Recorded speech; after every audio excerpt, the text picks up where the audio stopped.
হ্যাঁ সেটা করবে, রড রড রাখতে হবে। রড তো মানে একটু খালি রেখে রড রাখবেন না, কালকে ঢালাই দিলে রড রাখতে হবে না আপনার। কই রড?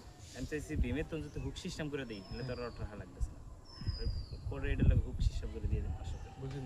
400 রডটা হ্যাঁ মানে এইটা খালি রাখবেন, এই তো খালি রাখতে পরে রড দেবেন। এই হ্যাঁ তার রডটা রাখলে একটু ঝামেলা হয়ে যায়, খালি জায়গা না।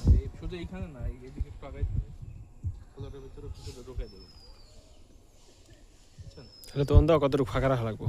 তা আপনার এই বইটা কই? বইটা নিয়ে বইটা রাখবেন।